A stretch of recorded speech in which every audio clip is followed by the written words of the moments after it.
चलो आज हम लोग को क्या शुरू करना था बेटा? फोकस दूरी से संबंध है ना, फोकस दूरी तथा प्रतिबिंब की दूरी और वस्तु की दूरी, तीनों में संबंध यानी एफ यू वी में संबंध। ठीक है, ध्यान दो, इसको हम लोग से आज नहीं कर रहे हैं। ठीक है, डायरेक्ट हम लोग क्वेश्चन पे चलते हैं, जो भी टॉपिक है बड़ा जल्दी कवर अप करना है। ठीक, और एग्जाम में बहुत रेयर होता है ये पूछा जाए, तो इसको उतना ज़्यादा टच ना करो। ठीक, बाकी टाइम बचेगा तो हम लोग उसको प्रूविंग कर लेंगे। ठीक है, प्रैक्टिस के दौरान जब टेस्ट वगैरह होगा उस समय इन सारे फॉर्मूलों को फिर से एक बार प्रैक्टिस कर लेंगे। ठीक है, तो हम लोगों ने एक फार्मूला को उस दिन प्रूव कर लिया था, r/2 है ना। इसी तरीके से दूसरा फार्मूला प्रूव करोगे तो 1/f=1/v + 1/u हो जाएगा। और एक फार्मूला और होगा m ये होता है I/O -v/u। ठीक है, ये आता है फार्मूला, तीन फार्मूले होते हैं। इन दोनों के बीच में से संबंध इसको कहते हैं f व r के बीच में संबंध। ठीक, f व r के बीच में संबंध। f क्या है बेटा? f तो हमारे पास क्या है बेटा? f है फोकस दूरी। क्लियर है, फोकस दूरी। u क्या है आपके पास? वस्तु तथा दर्पण की दूरी। वस्तु तथा दर्पण, ये लिख लो, दर्पण से वस्तु की दूरी। ठीक है, वस्तु और दर्पण के बीच की जगह पर दर्पण से वस्तु की दूरी। ठीक है, v क्या है? तो दर्पण से प्रतिबिंब की दूरी। दर्पण का मतलब दर्पण का ध्रुव ही है, ध्यान रखना। ठीक है बेटा, I क्या है बेटा? तो I प्रतिबिंब की लंबाई। I क्या है? प्रतिबिंब की लंबाई या ऊंचाई कह लो, प्रतिबिंब की ऊंचाई। ठीक है, O क्या है? वस्तु की ऊंचाई। ठीक है, M क्या है? रेखीय आवर्धन। ठीक है, ये क्या है? रेखीय आवर्धन। और R क्या है? R है बेटा वक्रता त्रिज्या। ठीक है, वक्रता त्रिज्या। ठीक है, ये इसमें इस्तेमाल किए गए सारे अवयव हैं। ठीक है, ये सारे फॉर्मूले हमको याद रखना है। ठीक, इस फॉर्मूले को कहते हैं बेटा हम लोग दर्पण सूत्र। क्या कहते हैं? दर्पण सूत्र। ठीक है, और ये जो आपका फॉर्मूला है इसको कहते हैं रेखीय आवर्धन का सूत्र। ठीक है, रेखीय आवर्धन सूत्र। ठीक है, रेखीय आवर्धन कह लेते हैं। क्लियर, इतनी बात क्लियर है? तो डॉक्टर कंफ्यूजन। अब बात कर लेते हैं, यहाँ पर हम लोगों ने दर्पण सूत्र में ये चीजें पढ़ रखी है, हालांकि सारी चीजें है ना, लेकिन हमारे लिए ये थोड़ा नई है ना। रेखीय आवर्धन, तो रेखीय आवर्धन होता क्या है बेटा? ये होता है प्रतिबिंब की लंबाई तथा वस्तु की लंबाई के अनुपात को हम लोग रेखीय आवर्धन कहते हैं। ठीक है, प्रतिबिंब की लंबाई और वस्तु की लंबाई के अनुपात को हम लोग क्या कहते हैं? रेखीय प्रतिबिंब कहते हैं। उस दर्पण का रेखीय प्रतिबिंब कहते हैं। ये समझ में आ रही है? Without confusion. ये फार्मूला हमको याद रखना है। क्लियर?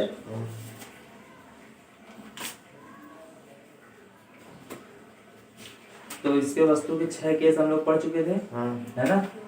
अब आ जाते हैं हम लोग फार्मूला प्रैक्टिस पर। ठीक है, चिन्ह पर पार्टी वगैरह सब समझ में आ गया था, है ना। अब देख लेते हैं इसके आंकिक प्रश्न। ठीक है, परावर्तन के आंकिक प्रश्न। ठीक है, इसमें दिए नहीं गए क्या आंकिक प्रश्न? दिए गए। चलो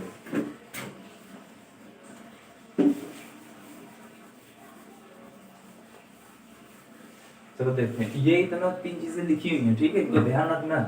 इन्हीं फार्मूलों का इस्तेमाल करके हमको सारी वैल्यू निकालनी है, समझो।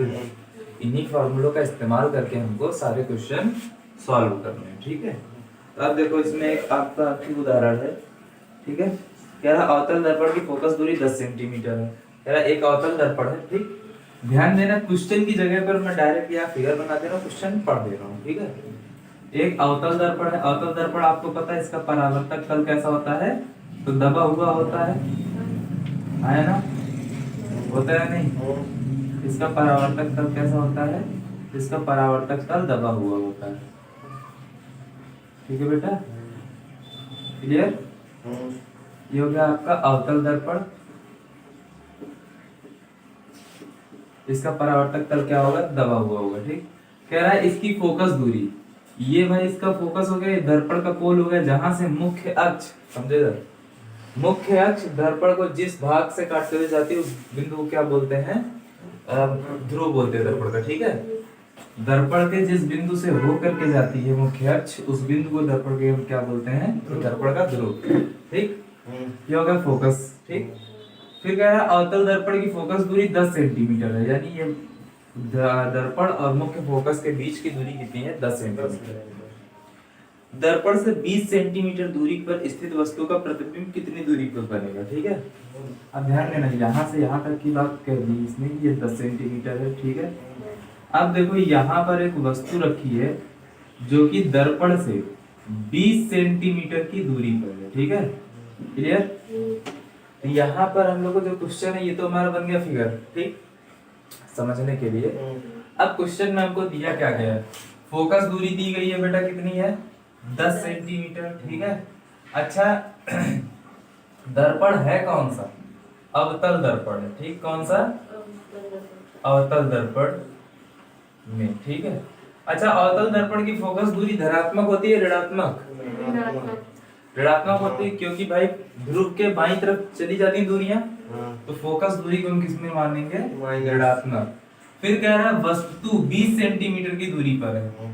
मैंने बताया था जो व्यू होता है यानी वस्तु की दूरी होती है वो हम सदैव ऋणात्मक में लेते हैं, क्योंकि ध्रुव के बाईं तरफ हम इनको लेते हैं, ठीक है। ये हो गया एफ और ये हो गया हमारे पास यू। अब सवाल कह रहा है कि प्रतिबिंब दर्पण से कितनी दूरी पर बनेगा, ठीक है।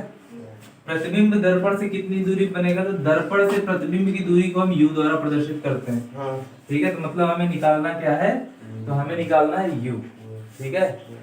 तो अब हमें प्रतिबिंब की स्थिति बतानी है, तो हम लोग यहाँ लगाएंगे दर्पण सूत्र, ठीक है, दर्पण सूत्र द्वारा, ठीक है।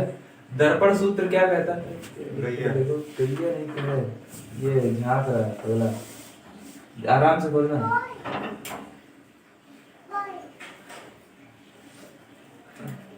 आज ही जल्दी हो गया।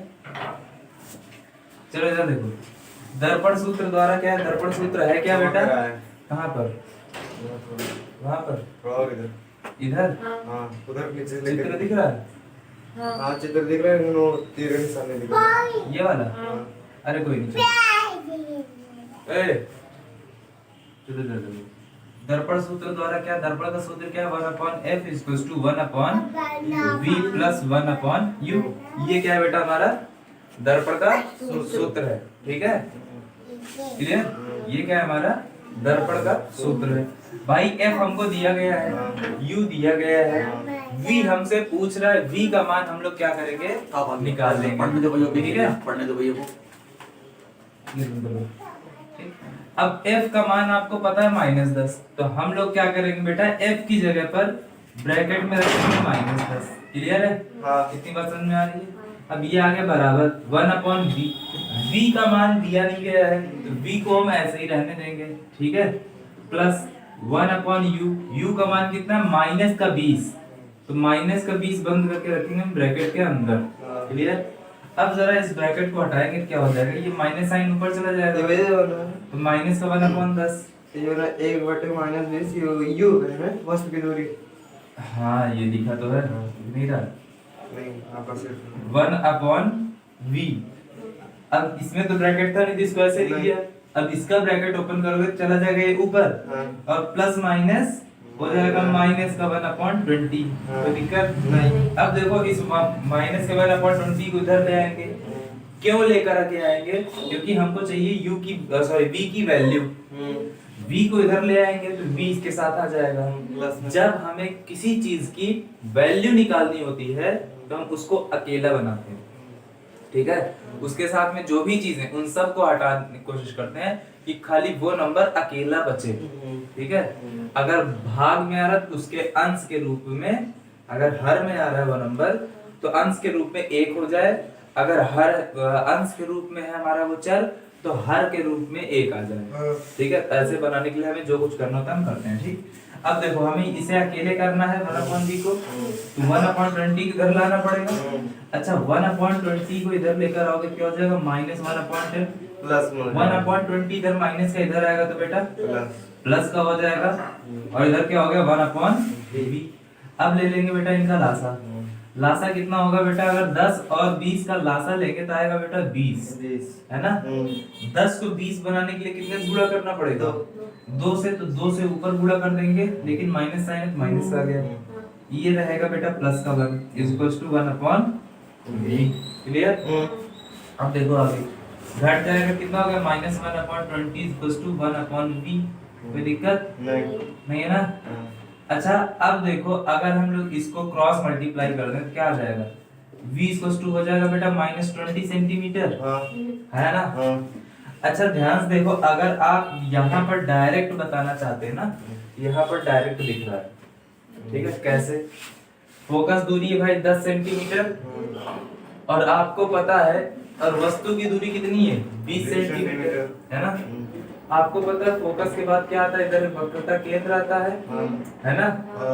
वक्रता केंद्र से लेकर के ध्रुव के बीच की दूरी को बोलते हैं बेटा वक्रता त्रिज्या, और वक्रता त्रिज्या जो होती है ना बेटा, वो होती 2 × f, है ना, क्योंकि हम लोगों ने f = r/2 पढ़ रखा है ना।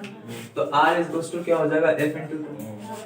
u बराबर आपको दिया गया है 20, तो यहाँ से r = निकालोगे तो 2 × f बराबर पता है 10, तो कितना हो गया 20, तो r कितना हो गया 20 सेंटीमीटर, यानी वस्तु कहाँ रखी गई है, तो वक्रता केंद्र पर रखी गई है, क्योंकि भाई वस्तु भी दर्पण से कितने दूरी पर है 20 सेंटीमीटर, वक्रता केंद्र भी कहाँ है 20 सेंटीमीटर, मतलब ये जो वस्तु और दर्पण के बीच की दूरी है, बेसिकली वस्तु को रखा गया है C पर। वस्तु कहाँ पर है C पर। तो आपको पढ़ाया अच्छा है केस में, अवतल दर्पण के सामने अगर कोई वस्तु वक्रता केंद्र पर रखी गई है तो उसका प्रतिबिंब भी वक्रता केंद्र पर ही बनेगा।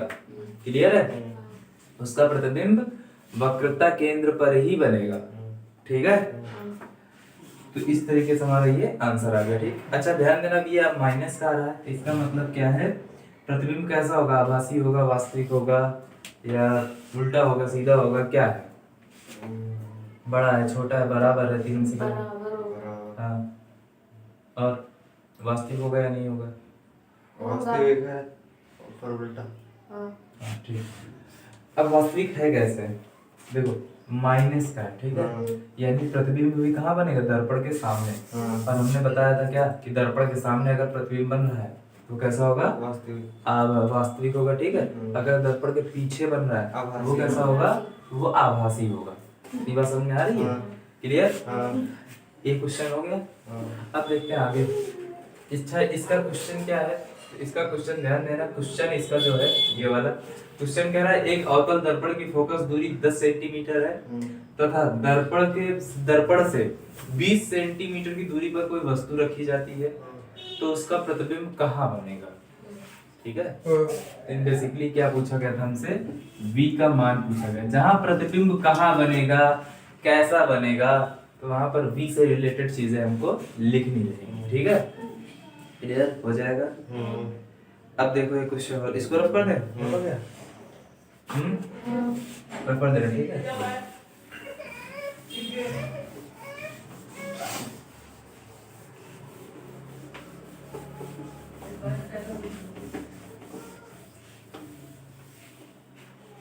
देखो एक क्वेश्चन है आपका, 20 सेंटीमीटर फोकस दूरी के अवतल दर्पण सामने रखी एक वस्तु 30 सेंटीमीटर की दूरी पर प्रतिबिंब की स्थिति ज्ञात कीजिए। ठीक है, क्या कह रहा है, एक अवतल दर्पण हमारे पास, ठीक है, एक अवतल दर्पण है,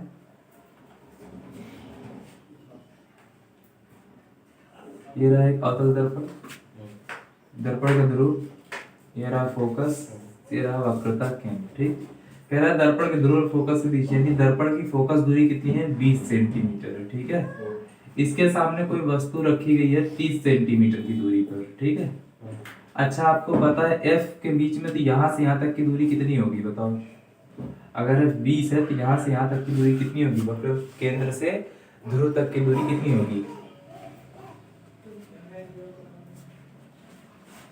40। तुम्हारा है आंसर? काहे नहीं निकाल रहे हो?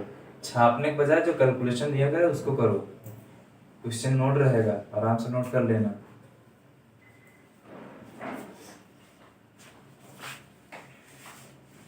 कितनी आएगी दूरी?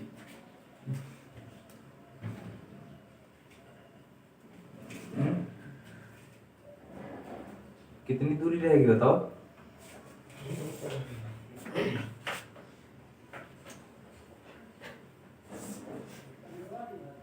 चलो हो गया तुम्हारा। वक्रता केंद्र और ध्रुव के बीच की दूरी कितनी होगी बेटा? 40 सेंटीमीटर। ठीक है, थोड़ा दिमाग खोल के यहाँ बैठो क्लास में, जब समझा रहे तो उसको समझो। फोकस दूरी कितनी बेटा? 20 सेंटीमीटर। ठीक, वक्रता केंद्र और ध्रुव के बीच की दूरी को हम लोग क्या बोलते हैं? वक्रता त्रिज्या। इस फॉर्मूले से निकालेंगे तो r कितना आ जाएगा? 40 सेंटीमीटर। ठीक है, तो ध्रुव और वक्रता केंद्र के बीच की दूरी कितनी हो जाएगी? 40 सेंटीमीटर। ये बच आ गया। ठीक है, अब देखो हमको बता रहा है कि वस्तु कितनी दूरी पर रखी है? 20 सेंटीमीटर। ठीक है, वस्तु कितनी दूरी पर रखी गई है? तो 30 सेंटीमीटर की दूरी पर। ठीक, तो प्रतिबिंब की स्थिति बतानी है। ठीक है, प्रतिबिंब की स्थिति बतानी। ठीक, ध्यान देना, ये दूरी आपको दी गई है, ये वाली 40 सेंटीमीटर आप लोग से ऐसे खाली पूछी है, दिया नहीं गया। ठीक है, अरे डस्टर लेते हैं।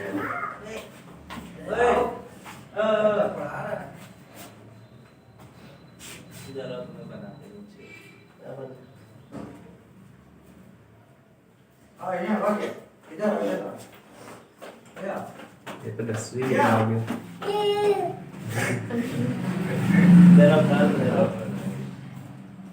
ओ गलत नहीं। चलो देखो, ठीक है, एफ आपको कितना दिया गया बेटा? 20 सेंटीमीटर। ठीक है, यू कितना दिया गया है? 30 सेंटीमीटर। वी आपसे पूछा गया है। ठीक है, क्लियर? दर्पण आपको दे दिया गया, दर्पण कैसा है? अवतल दर्पण। ठीक है, अब आपको निकालना है v का मान। ठीक है, तो v का मान निकालेंगे कैसे? फॉर्मूला वही है, सारा चीज सेम है। ठीक है, ये सारी चीजें आपको खाली दी गई हैं। क्लियर? अब इसको आपको अपने हिसाब से हल करना है। कैसे? ये तो रफ काम मैंने दे दिया। ठीक, इसका हल अगर आ जाएगा, हल कैसे करोगे? सबसे पहले देखो फोकस दूरी दी गई है ना, उससे पहले एक शब्द दिया गया है अवतल दर्पण। ठीक है, ये क्या हो जाएगा आपका? अवतल दर्पण में है ना, अवतल दर्पण में f कितना दिया गया है? 20 सेंटीमीटर। और आपको पता है क्या अवतल दर्पण में फोकस दूरी धनात्मक होती है या ऋणात्मक? ऋणात्मक होती है, तो फोकस दूरी हम क्या रखेंगे बेटा? माइनस की लेंगे। ठीक है, वस्तु की दूरी दर्पण से कुछ भी हो हम लेंगे उसको ऋणात्मक में। ठीक, तो वस्तु की दूरी कितनी दी गई है? 30 सेंटीमीटर। लेकिन हमने पढ़ रखा है कि वस्तु की दूरी दर्पण से सदैव ऋणात्मक दिशा में होती है। हमको v का मान निकालना है। जब भी v का मान निकालना तो दर्पण सूत्र लगाएंगे। ठीक है, दर्पण सूत्र द्वारा। ठीक है, 1/f = 1/v + 1/u। ठीक है, अब 1/f आपको पता है कितना है? -20। ठीक है, = 1/v + 1/-30। ठीक है, कितना आ गया बेटा? 1/। अच्छा, अब ब्रैकेट ओपन कर देंगे, है ना, सारे मान तो रख दिए। अब ब्रैकेट ओपन कर देंगे, ब्रैकेट ओपन करेंगे क्या आ जाएगा बेटा आपका? -1/20 = 1/v - 1/30 plus minus minus v की वैल्यू निकालनी, 30 की इधर लाएंगे क्योंकि v अकेला करना है, तो क्या आ जाएगा? -1/20 प्लस 1/30 = 1/v। ठीक है, एलसीएम लेंगे, कितना आ जाएगा? 60। एलसीएम कितना आएगा दोनों का? 60। भाई 20 और 30 का अगर हम एलसीएम निकालते हैं तो 2 से पहले चला जाएगा 10, है ना, 15, 5 से गया 2, 3, 2 1 कम 2, 3, 3 दूनी 6, 6 पंचे 30, दूनी 60, है ना। तो 60 एलसीएम लासा ले लेंगे बेटा, दिख रहा है नहीं? हाँ, 60 लासा ले लेंगे। अब बेटा लासा लेंगे, 20 को 60 बनाने के लिए कितने से गुणा करना पड़ेगा? 3 से। तो माइनस का साइन है, क्या आ जाएगा? -3। 30 को 60 बनाने के लिए 2 से, तो बराबर में क्या आ गया 1/v। ठीक है, अब आगे देखते हैं, हल करेंगे कितना आ जाएगा बेटा, -1/60 बराबर क्या आ गया 1/v। आंसर क्रॉस मल्टीप्लाई कर देंगे तो v इक्वल्स टू क्या आ जाएगा माइनस का 60 सेंटीमीटर। ठीक है, तो प्रतिबिंब कैसा बन रहा है हमारा, वास्तविक बन रहा है, उल्टा बन रहा है, लेकिन इस बारी बड़ा है, क्योंकि u आपका कम दूरी पर है और v आपका ज्यादा दूरी पर है। ठीक, यानी वस्तु नजदीक रखिए, प्रतिबिंब ज्यादा दूर रखिए, है ना, क्लियर।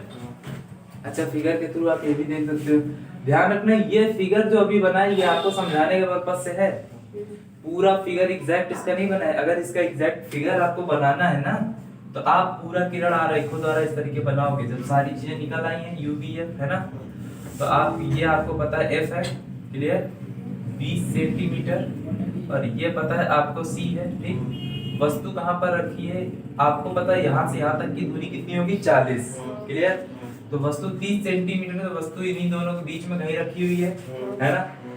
आपको एक बात अच्छी तरह पता है कि जब वस्तु C और F के बीच में बनती है तो प्रतिबिंब हमारा अनंत और C के बीच में बनता है ना।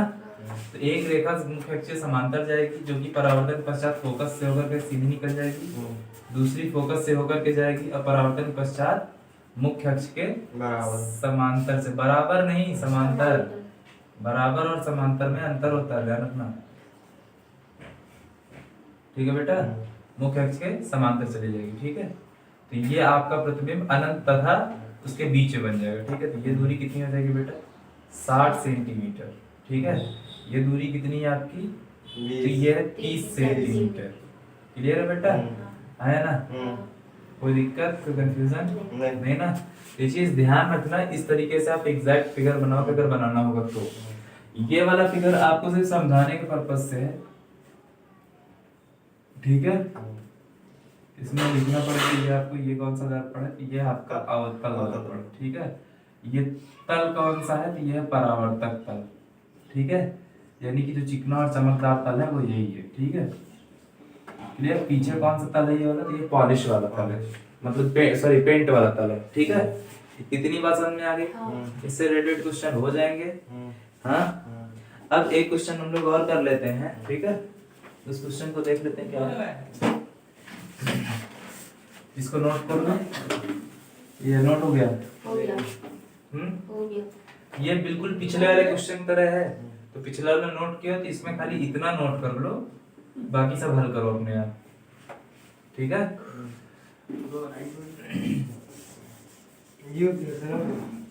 हाँ, बस खाली ये फार्मूले तक यानी सूत्र तक। ठीक है, बस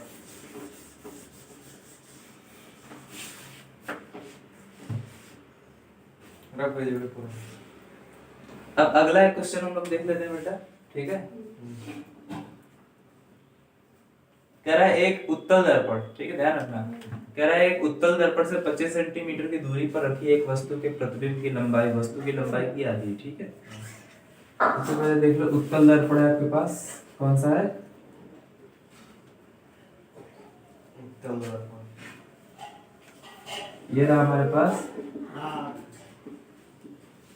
उत्तल दर्पण। ठीक है, उत्तल दर्पण से 25 सेंटीमीटर की दूरी पर एक वस्तु रखी पर वस्तु के प्रतिबिंब की लंबाई। ठीक है, इसके सामने कहीं 25 सेंटीमीटर की दूरी पर कोई वस्तु रख दी गई है, यानी कि u आपको इसमें दे दिया गया है। u आपको पता है माइनस का होगा। ठीक है, माइनस का 25 सेंटीमीटर, क्यों, क्योंकि भाई दर्पण के सामने हम वस्तु को रखते हैं।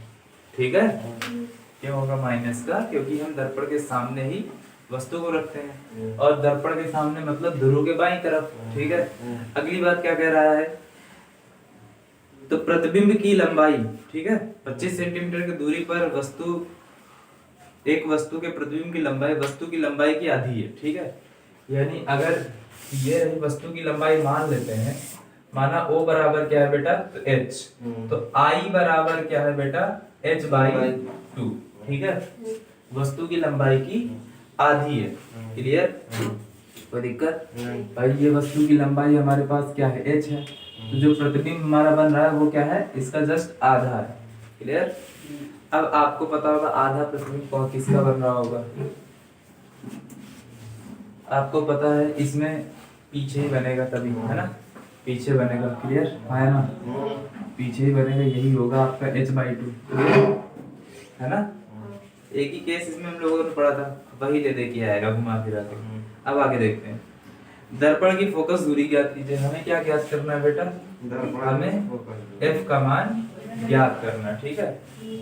अब यहाँ पर थोड़ा फॉर्मूला होता है चेंज, ये नोट हो गया ना भाई, O पता है, I पता है, ठीक है। ध्यान देना, उत्तल दर्पण प्रतिबिंब कैसा बनता है, उत्तल दर्पण में प्रतिबिंब कैसा बनता है, तो सीधा बनता है ना, क्लियर। उत्तल दर्पण प्रतिबिंब सीधा बनता है। तो अब यहाँ पर देखो, इसका ये हाल हमारा शुरू हो गया, ठीक है, ध्यान रखना। अब आपको पता है U पता है, H पता है, I पता है, हमें निकालना क्या है बेटा, F के लिए देखो दो सूत्र हैं, समझो इधर सामने देखो, F के लिए कितने सूत्र हैं, दो। एक तो है बेटा F/F=R/2, दूसरा 1/F=1/V + 1/U, ठीक है। यही दो फार्मूले F निकालने के लिए। इस F को निकालने के लिए यहाँ से हमें R की जरूरत है। क्या हमें R पता है इसमें? नहीं। तो मतलब ये फार्मूला फेल कर गया। इसमें बेटा हमको F निकालना है, F निकालना है, ठीक है। हमें U पता होना चाहिए, U पता है, ठीक है। V पता है, नहीं पता है, मतलब अभी अभी ये भी फेल है, ठीक है। एक तीसरा फार्मूला पढ़ा था, मतलब यहाँ अगर V पता चल जाए तो ये फार्मूला हम लगा सकते हैं नहीं, तो V निकाल ले, क्योंकि भाई F निकालने के यही दो फार्मूले थे, V निकालने के दो फार्मूले, एक तो ये, दूसरा है बेटा हमारे पास M = I/O - V/U। क्या हमें I पता, अच्छा इस M को हटा दे क्योंकि ये तीनों बराबर है, ठीक है, तो इसको हटा दो, कोई दिक्कत नहीं। I हमें पता है, I हमें पता है, O पता है, V पता है, U पता है, V नहीं पता है, ठीक है। तो भाई इसको इधर ले आएंगे, V का मान निकल जाएगा, है ना, हो जाएगा। तो पहले ये वाला फॉर्मूला लगा करके हमको यहाँ से V का मान निकलना है, ठीक है। तो 2 मिनट इसको रोको और इसको आप लोग सॉल्व करिए, ट्राई कीजिए, ठीक है। इसको रोक दो 2 मिनट।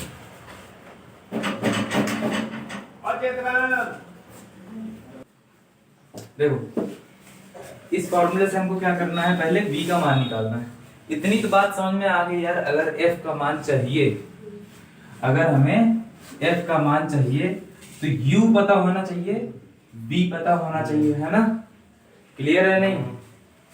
अगर F का मान चाहिए, जब R हमें नहीं पता है तो इन दोनों का मान पता होना चाहिए। अब एक का मान पता है, F का मान निकालने का और कोई रास्ता है नहीं। जब तक V ना पता चले तो बेहतर क्या है, V पता कर लो। V पता करने के लिए ये फार्मूला लगा सकते हैं, लेकिन इसमें से F खुद ही नहीं पता है, तो ये फार्मूला V के लिए नहीं लगाएंगे। अब बचा कुछ तीसरा फार्मूला है रेखिक आवर्धन का, ठीक है। इसी को हम लोग क्या बोल देते हैं, इस तरीके से भी लिख लेते हैं, ठीक है। I/O - V/U। इतनी बात क्लियर है? पक्का कोई डाउट, कोई कंफ्यूजन नहीं ना। आगे देखो, तो हम लोग यही फार्मूला लगाकर पहले हम लोग V का मान ज्ञात करेंगे, क्लियर। अब आगे देखते हैं इसमें, यहाँ फार्मूला लगा दो रेखिक आवर्धन से, ठीक है, रेखिक आवर्धन से। अच्छा इससे पहले जो 2 क्वेश्चन समझाया वो समझ में आया? पक्का। अब देखो रेखीय आवर्धन का फार्मूला क्या है बेटा, I/O - V/U। ये आपका फार्मूला है, चाहे M बराबर में लगा लो, चाहे M लगाओ, कोई फर्क नहीं पड़ता, ठीक। अब I बराबर पता है बेटा कितना है, H/2, और O बराबर बेटा पता है कितना है, H है। V का मान पता नहीं, लेकिन U का मान कितना है बेटा, -25, ठीक। तो माइनस माइनस तो पहले ही कैंसिल हो गए, और H कैंसिल हो गए, है ना। समझ में आ रही बात या नहीं? जो कैसे कैंसिल हुई ये नहीं समझ में आया, समझ में आया। ये 2 जो है नीचे आ जाएगा, क्लियर।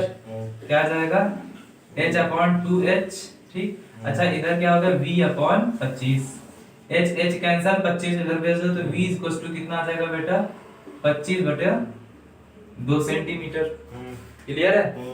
अब ध्यान देना, हमसे V की वैल्यू नहीं पूछी गई है, हमसे पूछी किसकी गई है, F की। लेकिन F की वैल्यू निकालने के लिए हमें V की जरूरत थी, तो इसलिए हमने v का इस्तेमाल किया।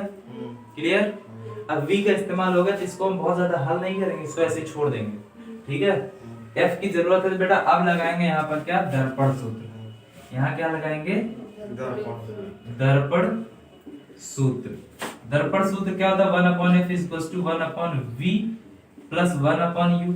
अच्छा यहाँ देखो v का मान प्लस में आ रहा है, नहीं आ रहा है, प्लस में आ रहा है, मतलब दर्पण के पीछे बनेगा प्रतिबिंब हमारा। दर्पण के पीछे का मतलब आभासी है, ठीक। और अगर प्रतिबिंब उत्तल दर्पण का आभासी बन रहा है तो वस्तु छोटा होगा, है ना, ठीक है, यानी दर्पण के नजदीक होगा। तो यहाँ सीधा सीधा दिख रहा है ये 25 सेंटीमीटर इंटू 25 का आधा यानी 12.5 सेंटीमीटर ही दूर है, नजदीक है दर्पण के। अब आगे देखते हैं, 1/f की वैल्यू चाहिए, v की वैल्यू पता है बेटा कितना, 1/v की वैल्यू कितनी है बेटा, तो v की वैल्यू है आपकी 25/2। क्लियर? u की वैल्यू कितनी है बेटा, तो u की वैल्यू है आपकी -25। क्लियर? ध्यान देना जब कोई वैल्यू माइनस में होगी तो उसको ब्रैकेट के अंदर बंद करके रखेंगे। ठीक है, अब आगे देखो, 1/f = कितना हो गया बेटा, अच्छा देखो ये 2 नीचे है, ये ऊपर जाके 1 से गुणा हो जाएगा। ठीक है, तो क्या बन जाएगा बेटा, 2/25 और ये प्लस माइनस -1/25 हो गया, है ना। तो 1/f = क्या होगा, लासा ले लेंगे या नहीं, 25 लासा ले लेंगे, ये हो गया 2 और ये हो गया -1। क्लियर? अब देखो 1/f = क्या हो गया बेटा, तो 1/25 हो गया। क्लियर? इसको उल्टा कर देते हैं, क्रॉस मल्टीप्लाई कर देते हैं, है ना। तो ये इसको जब घुमा के हम उल्टा कर देंगे तो क्या आ जाएगा बेटा, f = 25 सेंटीमीटर।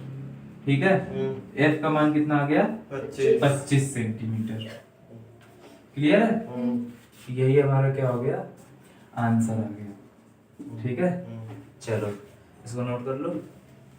क्लियर?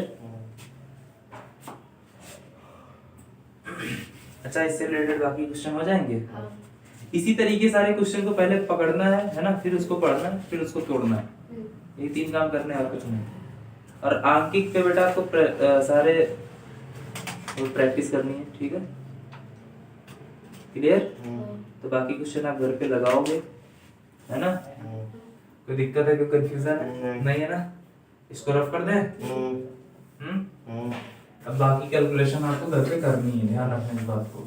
ये चल रहा है, बंद हो गया, चल रहा है।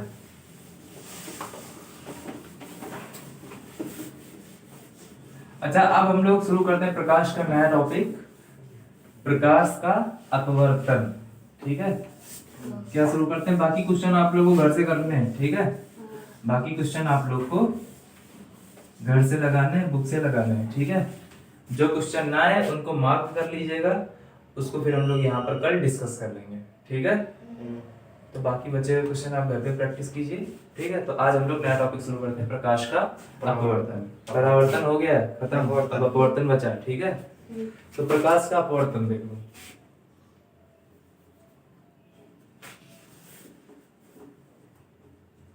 प्रकाश का अपवर्तन। ठीक है, तो प्रकाश के बारे में आपने पढ़ रखा था, है ना। प्रकाश के बारे में आपने पढ़ रखा है, परावर्तन के बारे में पढ़ रखा है। अब बात आती है उसका अपवर्तन होता कैसे। अपवर्तन का सीधा सा मतलब समझ लो कि रास्ता भटक जाना। क्या होता है, रास्ता भटक जाना। ठीक है, विचलित हो जाते हैं। क्लियर? रास्ता भटक जाना या विचलित हो जाना बात एक ही है। ठीक है, रास्ता भटक जाना ही क्या कहलाता है, प्रकाश का अपवर्तन कहलाता है। ठीक, कैसे भटक जाएगा, जैसे आप देखो, अगर अपने शहर से अपने गली मोहल्ले से निकल के दूसरे मोहल्ले में जाओ, है ना, भले तुम कितनी बार जा चुके हो, एक बार रास्ता थोड़ा विचलित होता है मन, क्या यार ये रास्ता सही है, नहीं, भटकता है इंसान, है ना। ठीक उसी तरह प्रकाश जो है जब एक माध्यम से दूसरे माध्यम में जाता है ना, तो जिस रास्ते से जा रहा होता है उससे थोड़ा सा मुड़ जाता है, उससे मतलब उस रास्ते से दूर हट जाता है। ठीक है, क्लियर है, समझ में आ रही बात। तो प्रकाश का किसी दूसरे माध्यम में जाकर अपने वास्तविक मार्ग से विचलित हो जाने की घटना को ही हम लोग क्या कहते हैं, प्रकाश का अपवर्तन कहते हैं। क्लियर है, इतनी बात क्लियर। अपने वास्तविक मार्ग से दूर हट जाने की बात कहें या फिर अपने वास्तविक मार्ग से विचलित हो जाने की घटना ही हमारी क्या कहलाती है, तो प्रकाश का अपवर्तन कहलाती है। इतनी बात समझ में आ रही है नहीं, पक्का? कोई डाउट कोई कंफ्यूजन आया था? अब देखो इसमें होता क्या है, कैसे विचलित कैसे होगी तो पहले समझ लो, है ना। और ये रहा हमारे पास, ये मान लेते हैं ऊपर वायु है, ठीक है। इसके नीचे जो है कोई एक दूसरा मीडियम, इस लाइन के नीचे दूसरा माध्यम है, ठीक। माध्यम मतलब ऊपर वायु मान लेते हैं, यहाँ नीचे क्या है बेटा, जल है, ठीक है। यहाँ क्या है आपका, जल।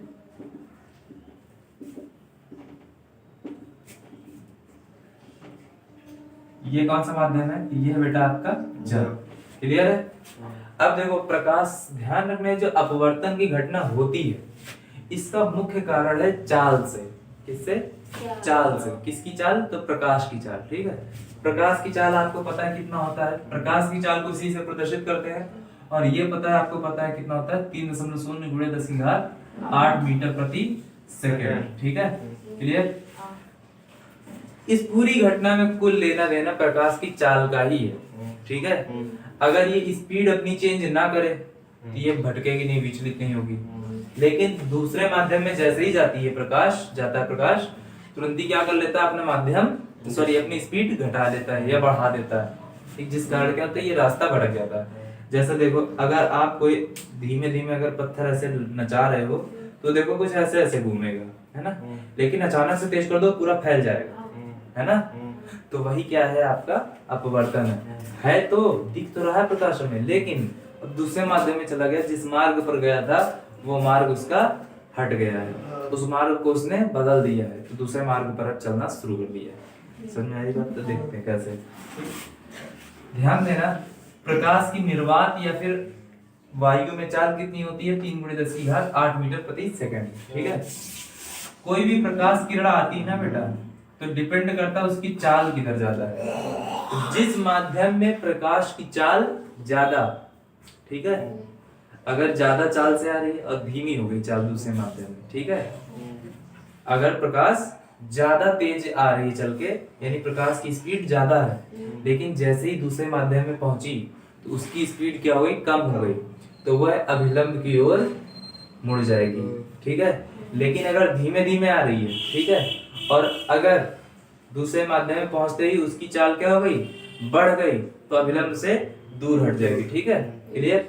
ध्यान देना, जिस माध्यम से प्रकाश चल के आ रहा है, ठीक है, और जिस माध्यम में जा रहा है, प्रकाश के चलने की दर से इन दोनों माध्यम के अलग अलग नाम होते हैं। जैसे पहले माध्यम से अगर चल के आ रहा है, एक वायु की चाल कितनी है बेटा, सॉरी प्रकाश की चाल कितनी, v1। दूसरे माध्यम में जा रहा है, प्रकाश की चाल है उसमें v2।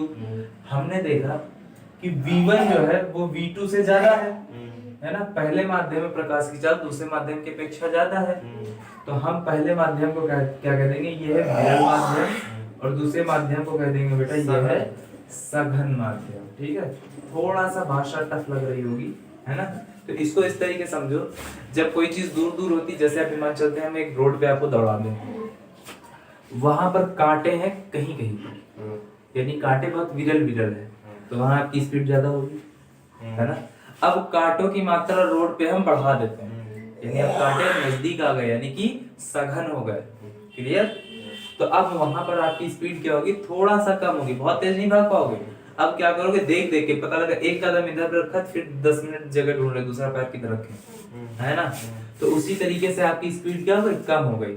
अच्छा आपने देखा होगा बच्चों को खेलते हुए, है ना, कि जो बच्चे बहुत तेज दौड़ते हैं, है ना, अगर वो किसी से टकराते हैं धीमे चलने वाले इंसान को लेके गिरा देते हैं, है ना।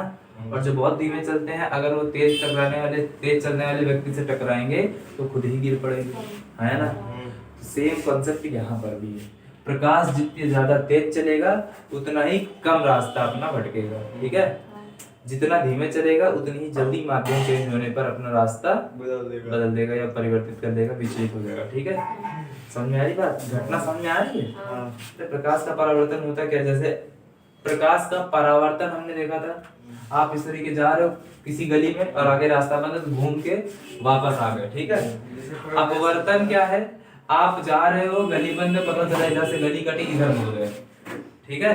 जैसे शीशा पे चमका है ना, हाँ जैसे शीशा पे चमकाते हैं, हाँ चमकना जो है वो इसका, ठीक है। ध्यान देना कांच का चमकना है, ठीक है, दर्पण नहीं, दर्पण में परावर्तन होता है और कांच में जो है अपवर्तन घटना होती है। ठीक है, आगे देखते हैं। मेरे ख्याल से अपवर्तन समझ में आ गया होगा, है ना। तो ध्यान देना, जब प्रकाश की किरण एक माध्यम से दूसरे माध्यम में जाती है, ठीक है, तो वह अपने अभिलंब से, अभिलंब क्या होता है, ये जहां पर बेटा प्रकाश किरण गिरी इसको कहेंगे बेटा आपतन बिंदु। इस बिंदु को क्या नाम देंगे, आपतन बिंदु। क्लियर है ना। इस किरण को क्या नाम देंगे बेटा, इस किरण का नाम देंगे बेटा आपतित किरण। क्लियर। और जिस बिंदु पर गिरी है उसको आपतन बिंदु, और यहाँ से एक लंबवत, तल के लंबवत एक रेखाखंड हम लोग खींच देंगे, ठीक है, जो कि 90 डिग्री के साथ होगा, है ना। इसको बोल देंगे बेटा एन। एन क्या है बेटा आपका, अभिलंब। क्लियर। दूसरे माध्यम में प्रकाश किरण, देखो अगर हम इस प्रकाश किरण को सीधे ले जाएं, इधर देखो, अगर प्रकाश किरण को हम सीधे ले जाएं तो प्रकाश किरण का मार्ग ये वाला होगा। हाँ है ना, पक्का। अब ध्यान से देखो, वास्तविक मार्ग कौन सा प्रकाश का, ये रहा। क्लियर। लेकिन प्रकाश किरण चूंकि विरल माध्यम से सघन माध्यम में आ रही है तो अभिलंब की ओर झुक जाएगी। ये प्रकाश किरण किधर चली जाएगी, ये इधर चली जाएगी। ठीक है, क्लियर है नहीं। ये हो गया आपका आपतित किरण, आपतन कोण, ये हो गया आपका अपवर्तन कोण। ठीक है, क्लियर है। ये बात ध्यान देना, ये जो अपवर्तित होकर प्रकाश किरण जा रही है इसको बोलेंगे बेटा अपवर्तित किरण। क्या कहेंगे, अपवर्तित किरण। ठीक है, ध्यान देना पूरा कॉन्सेप्ट सेम है, परावर्तन और अपवर्तन का लगभग 80% चीजें सेम है। कैसे कि भाई आपतित किरण उसमें भी था, इसमें भी है, आपतन कोण उसमें भी था, इसमें भी है, आपतन बिंदु भी था, अभिलंब भी था। बदलाव कहां पर है, जहां पर परावर्तित किरण थी वहां पर यहाँ क्या है, अपवर्तित किरण है। जहां पर वहां परावर्तन कोण था वहां पर क्या है, अपवर्तन कोण। ये कौन सा कोण है बेटा, तो ये है आपतन कोण। कौन सा, आपतन कोण। और ये क्या है बेटा आपका, ये है आपका अपवर्तन कोण। क्या है, अपवर्तन कोण। क्लियर है, कोई दिक्कत, कोई कंफ्यूजन है यहाँ तक, पक्का नहीं है। तो इसको लिखो कैसे, जब प्रकाश किरण एक माध्यम से दूसरे माध्यम में जाती है तो वह अभिलंब, अपने अभिलंब से, ठीक है ध्यान रखना, जब प्रकाश किरण एक माध्यम से चलकर दूसरे पारदर्शी माध्यम में जाती है तो वह अपने वास्तविक मार्ग से भटककर या तो अभिलंब की ओर झुक जाती है या अभिलंब से दूर मुड़ जाती है। ठीक है, अगर इधर जा रही थी और इधर झुक गई तो इसे क्या कहेंगे, झुक गई है, अभिलंब की ओर झुक गई। ठीक है, अगर यही प्रकाश किरण इधर ना जाकर के इधर मुड़ती तो हम कहते हैं अभिलंब से दूर हट गई है। ठीक है, प्रकाश किरण के माध्यम बदलने पर अभिलंब की ओर झुकने अथवा अभिलंब से दूर हटने की यह घटना प्रकाश का अपवर्तन कहलाता है। ठीक है, समझ में आ रही बात है ना, पक्का। क्लियर, अपवर्तन समझ में आ गया, क्लियर है ना, पक्का ना। अब आगे देखो, अपवर्तन के बेटा दो नियम होते हैं। ठीक है, पहला नियम वही आपतित किरण आपतन बिंदु पर खींचा गया अभिलंब तथा अपवर्तित किरण। ध्यान देना, यहाँ परावर्तित किरण नहीं आएगा, यहाँ क्या आएगा, आपतित किरण। परावर्तन में क्या था, आपतित किरण, परावर्तित किरण तथा आपतन बिंदु पर खींचा गया विलंब, तीनों एक ही तल पे होते हैं। तो यहाँ पर वो नियम क्या बोलेगा, आपतित किरण, अपवर्तित किरण, आपतन बिंदु पर खींचा गया विलंब, तीनों एक ही तल पे होते हैं। सब कुछ सेम है, बस परावर्तित किरण की जगह पर आप अपवर्तित किरण लगा देना। ठीक, तो पहला नियम सेम। दूसरा नियम क्या कहता है बेटा, पहला नियम तो आपको पता है सेम है। दूसरा नियम क्या है बेटा, आपतन कोण की ज्या। ठीक है, आपतन कोण की ज्या बराबर होती है बेटा, ठीक, आपतन कोण की ज्या तथा अपवर्तन कोण की ज्या। ठीक है, आपतन कोण की ज्या तथा अपवर्तन कोण की ज्या का अनुपात नियतांक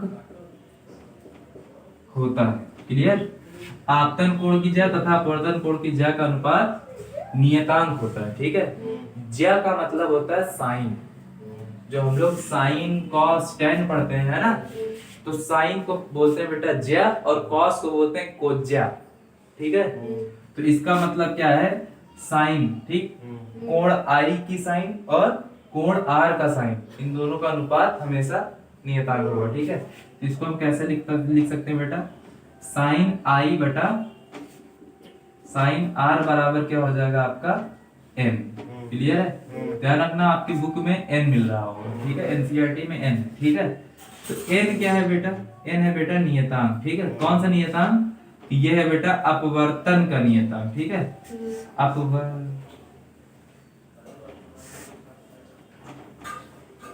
अपवर्तन का नियतांक है, क्लियर है?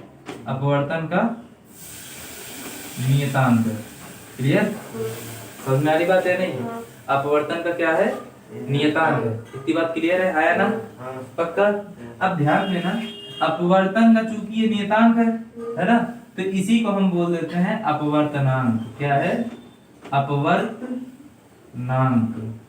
क्लियर? तो n क्या है बेसिकली बेटा?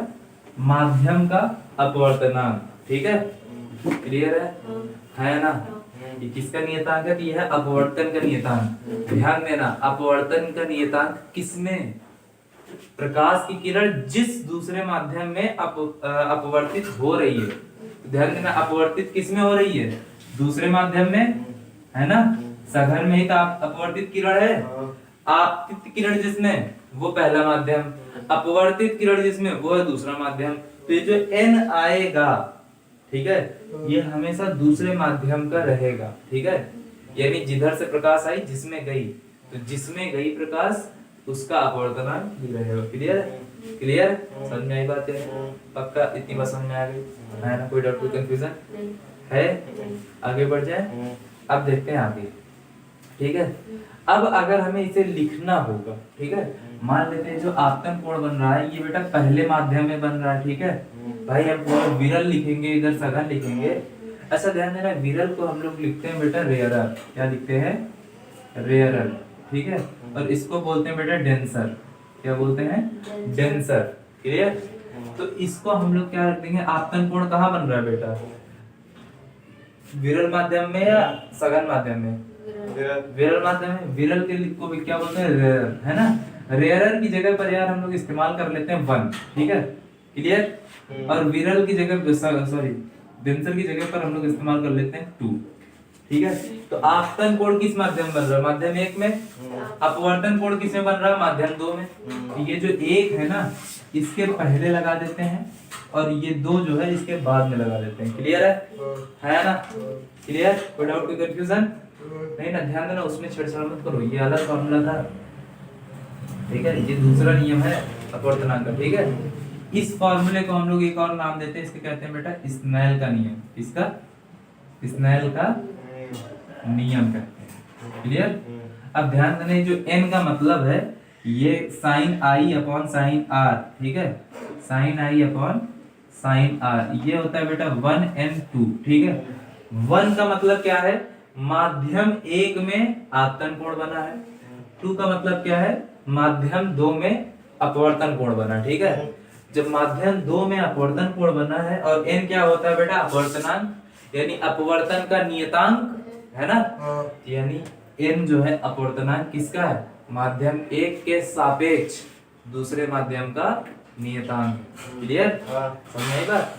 माध्यम 1 के सापेक्ष माध्यम 2 का अपवर्तनांक कौन बता रहा है? ये n बता रहा है। क्लियर? इसी तरीके से n की जगह पर आपको कई बार देखने को मिल जाएगा ANG। क्लियर? इसका मतलब क्या है? वायु के सापेक्ष कांच का नियतांक, सॉरी, कांच का अपवर्तनांक, ठीक है। किसका? वायु के सापेक्ष कांच का अपवर्तनांक, मतलब प्रकाश किरण वायु से चल के आ रही है, किसमें? कांच में, ठीक है। वायु में तो प्रकाश सीधे सीधे आ गई, लेकिन कांच के अंदर वायु प्रकाश की जो मार्ग था वो विचलित हो गया। तो बात समझ में आ रही है? पक्का? कोई डाउट, कोई कंफ्यूजन है या नहीं? नहीं है ना? तो ध्यान देना, यहाँ पर हम लोग जो भी चीजें कर रहे हैं, ठीक है, तो इसमें हम लोग बिल्कुल उसी तरीके से सारे नियम लिखेंगे। भाई आपतित किरण आप लिख सकते हो, आपतित किरण के बारे में, अपवर्तित किरण के बारे में लिख सकते हो, है ना? अपवर्तन के पश्चात जाने वाली किरण अपवर्तित किरण कहलाती है ना? आपतन कोण लिख सकते हो, अपवर्तन कोण लिख सकते हो, आपतन बिंदु लिख सकते हो, है ना? अभिलंब लिख सकते हो। क्लियर? समझ में आ रही बात? तो ये सारी चीजें आप लिख लोगे। क्लियर? नामकरण कर लेना यार, ये हो गया A, ये हो गया B, और ये हो गया आपका C। क्लियर है? तो ए बी क्या है बेटा आपका, ए बी जो है आपका ए बी किरण, ये है बेटा आपतित किरण। बी सी क्या है बेटा, तो ये है बेटा आपकी अपवर्तित किरण, है ना। कोण आई बेटा आपको पता है कोण आई है क्या, बेसिकली ये एन है ना। तो कोण ए बी एन ये क्या है, कोण आई, ठीक है। और कोण सी बी एन ये क्या है बेटा आपका, कोण आर। क्लियर है, इन सब के बारे में आप लोग लिख लोगे, ठीक है। क्लियर है, आगे बढ़ जाए, है ना। तो चलो आज के लिए हम लोग यहीं पर रखते हैं, बाकी चीजें हम लोग कल पढ़ेंगे, ठीक है। अच्छा, अपवर्तन का कारण समझ में आया क्यों होता है। कारण क्या है इसका, कि आपकी जो आपतित किरण है, ठीक है, जब ये दूसरे माध्यम में जाती है तो अपनी चाल को बदल लेती है, जिस कारण क्या होता है ये अपने मार्ग से भटक जाती है, या फिर कह लो कि विचलित हो जाती है। तो बात समझ में आ गई, ये है आपका अपवर्तन का कारण, ठीक है। तो आज के लिए इतना ही, ठीक है। इसमें जो भी चीजें आपको नोट करने लायक है नोट कर लो, ठीक है। बाकी आप लोग पहले प्रकाश के परावर्तन के सारे नोट्स बन गए, पक्का। तो हमें कल लाके आप लोग नोट्स दिखा दो, ठीक है। रुक जाओ। और इसके नोट्स खाली पहला टॉपिक पढ़ाया है प्रकाश का अपवर्तन, तो इसके बारे में मेन बातें आप छांट के एक बार मुझको दिखा देना, ठीक है। क्लियर, चलो आज के लिए इतना ही, ठीक है, चलो।